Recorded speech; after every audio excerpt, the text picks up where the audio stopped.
Look back to go forward, reclaiming the lost magic, connection, and limitless joy of our ancient ancestors.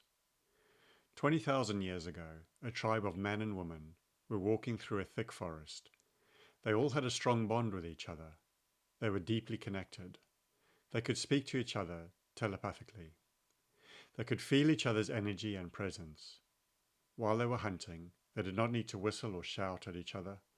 They were very effective hunters, as they were all silent and could sneak up on their prey without communicating with each other with their telepathy. It was a powerful skill to have, and they often shared their experiences this way. You see, in these ancient times, the people were more connected with each other and the earth itself, with the forests and the animals. They could literally experience what a deer was seeing while they were hunting it. They could almost see themselves stalking the deer from the perspective of the deer. That is how magical and connected they were. The truth is, we still have these skills, but we have simply forgotten them. Because there are so many other things in our life and in our world. We are always in a rush to achieve so much and to do so much. We don't get a moment to stop and pause and reflect. In moments of silence or calm, we quickly resort to turning on the TV, looking at our phone, or listening to music or a podcast. We have almost lost the ability to simply be with our thoughts and feelings and emotions. This is because, for many of us, those emotions of our past are painful and embarrassing, and so we shy away from them. That is why so many of us drink alcohol or take drugs. We live and seek in constant distraction. And so we totally miss out on this aspect of life that is available to us. If we could just go into nature and stop, just sit and observe what is going on around us. Listen to the birds and perhaps the bark of a deer. Listen to the sound of running water and the wind. What can you smell? Can you taste anything?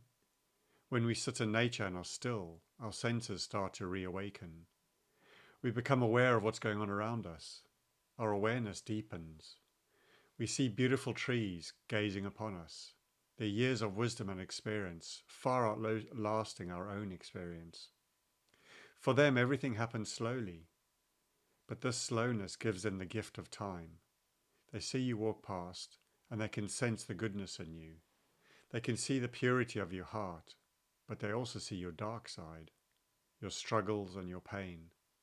They send love to you as you sit there and you feel it, but only if you're not in distraction and open to it. They get your sense of wanting to do good in the world.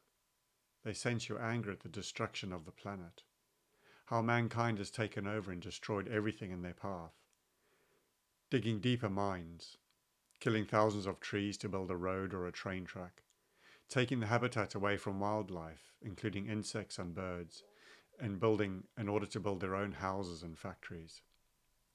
You see your sadness at ones that you have lost in the past, at relationships you sabotage unknowingly and subconsciously. They see everything as you wander past, even your ancient ancestors that used to walk the same path. They used to see them too, but they were different. They were respectful of the earth and the trees and everything around them. They would walk to the trees, greet them and appreciate them. The trees loved the deep connections with humans they once had, that the ancestors of the trees once had. For they still pass down the stories of their ancestors from generation to generation, of how things once were, of when once there was nothing but trees as far as the eye could see. But regardless of what has happened in their lifetime and the lifetime of their ancestors, one thing has always remained the same: their gratitude for life, for experiences, for love, for beauty, for their family, for being saved when they were in need. Yes, regardless of whatever happens, they remain grateful and loving. We have so much to learn from our ancient ancestors and from the trees and animals and earth herself. We have come such a long way, but left behind our true skills and joy of life. We have invented distractions to profit from others, and in doing so we have destroyed our very essence of who we are. We are wonderful, magical beings. Some of us have traveled from galaxies millions of light years away, and here we all are today. Are we loving our life and embracing it and trying to find our way back to our true self? Or are we just trying to survive and get through life as best we can? There is a way of being that is available to you, a way that will bring you constant joy and happiness and endless love. And that way is not working in front of a computer screen all day for a whole lifetime, stressing and struggling as you try and buy material things that you envisage will bring you and your family happiness and love. No, the way forward for humanity is to actually look backwards, far into our past. There you will find our true purpose in life. There you will find true fulfillment and limitless love and joy.